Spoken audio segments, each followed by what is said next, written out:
As far as I could tell, it was a good weekend. There were big matches on both Saturday and Sunday, and I had tickets for both of them. I went to Saturday's game, and it was amazing, especially since the right team won.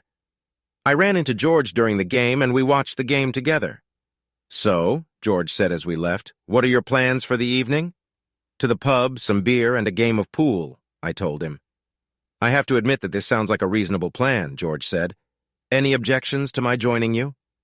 "Not on my part," I admitted. "But I suspect Heather might be against it."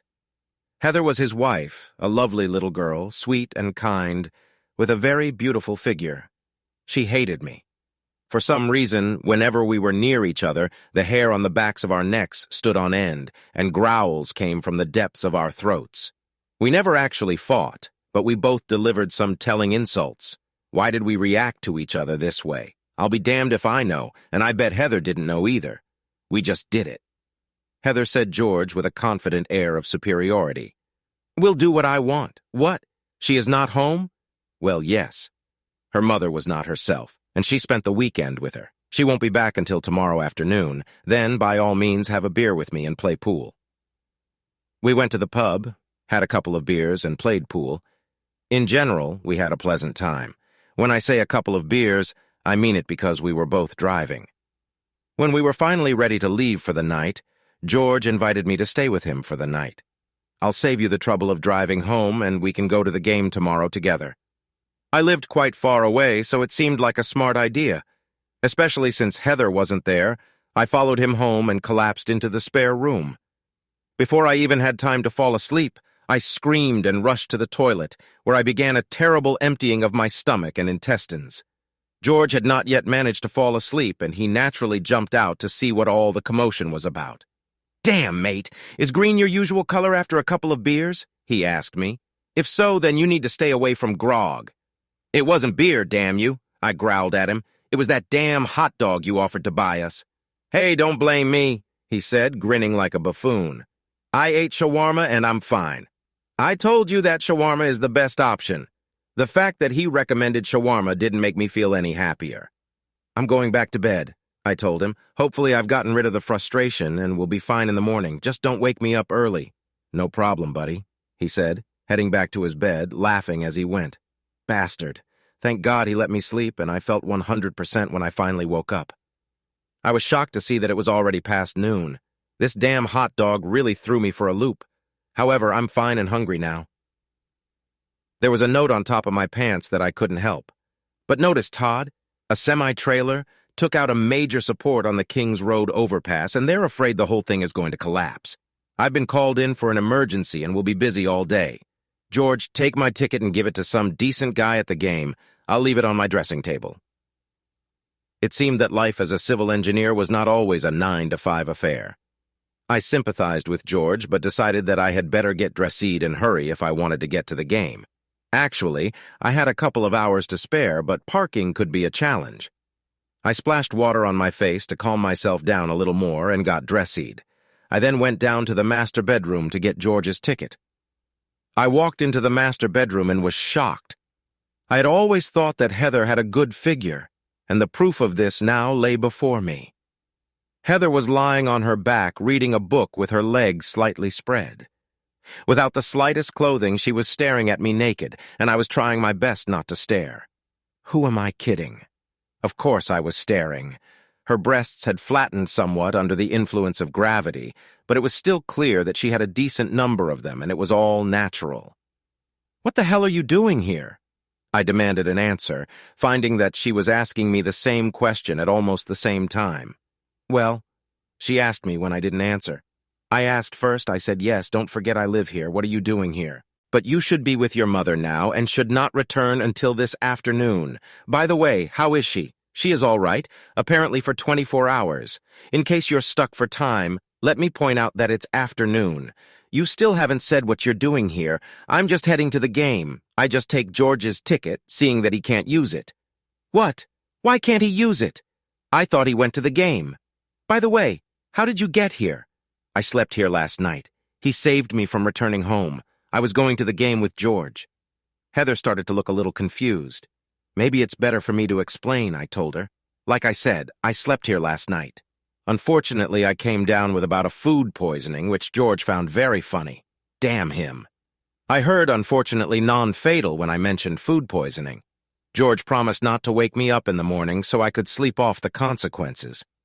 When I woke up recently, I found a note from George saying he had to go to work, so I can take his ticket and give it to someone at the game. Today is Sunday.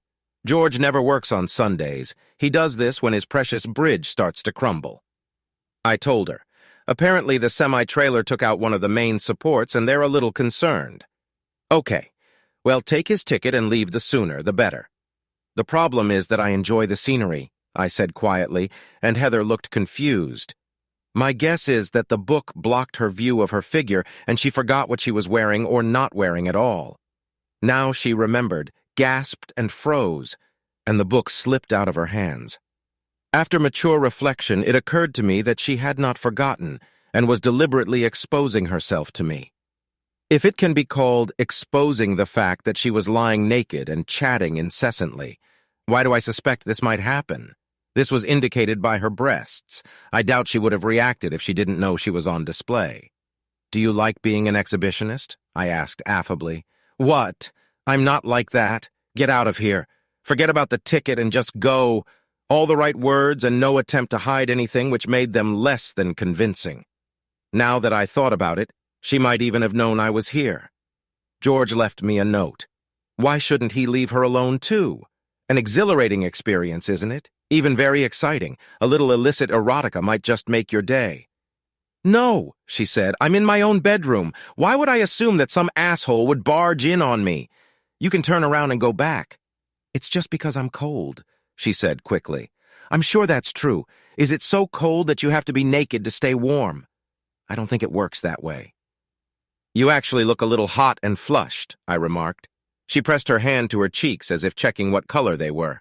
No, it's not like that, she said, apparently denying that she had blushed. Fair enough, since I have to admit that her cheeks weren't actually flushed. Oh, I wasn't talking about your cheeks, I said, looking at her. This caused a certain reaction. Her cheeks were now flushed, and she brought her legs together, lowering her arm to cover herself. Don't be so damn stupid, I told her, grabbing her ankle and pulling it to the side. We both know what's going to happen. She started cursing. I think she wanted to deny that anything could happen, but it was hard for her to do that when she knew damn well it would. I unfastened my belt and pulled down my pants. Her eyes widened a little, and she muttered again but made no attempt to roll off the bed. Obviously, any resistance had to be verbal, and not much of it was. She lay there, watching, waiting, and anticipating. I waited a little longer. What are you waiting for? She finally asked. Just wanted to make sure you were ready, I said. I wouldn't want to take you by surprise. The look she gave me said she was about to yell at me, so I had to take action. God, she was waiting for me in my actions, and I passionately began to kiss and caress her. She felt good about demonstrating the urgency of her own need. It was definitely normal for me. After that, things got really interesting. In terms of vocals, I have to admit that we were a bit quiet. We were both focused on having fun, not interested in talking about it. My excitement was growing, and judging by Heather's reaction, hers was just as excited. It was clear that everything was about to end in a grand way. So I changed the rules. A short delay allowed me to rest and calm down a bit, and I was able to have sex again with renewed enthusiasm. My arms wrapped around her. It took even less time to continue until she reached the point where she was close to climax. Everything was fine with her, but not with me. It still took me some time to reach the finish line. After a while, she became speechless again, first asking and then demanding that I continue. I politely ignored her comments, quite happy with what had happened. I explained to her that I would need some time to regain my strength and prepare for the next race, so she would wait a little while until I was ready. Then she started cursing. I quietly explained to her that I would be ready soon and we would continue. Don't worry, everything would be fine. Soon I regained my strength, and we continued to pay attention to each other. After some time, we simultaneously reached a happy climax. I smiled to myself while looking at her beautiful body. She lay back on the bed and breathed heavily. I stood up and reached out and took George's ticket. You, I said softly, were simply magnificent. She didn't say anything but looked rather smug. I allowed myself to go out. I still had time to get to the game. At least George would be pleased. His ticket had to be used, and now Heather and I had a better relationship. Subscribe to our channel so that your second chaff doesn't cheat on you, and go ahead and listen to the next story because this story is nothing compared to the next one. If you're under 18, don't even think about listening to the next one. Listening to the next one.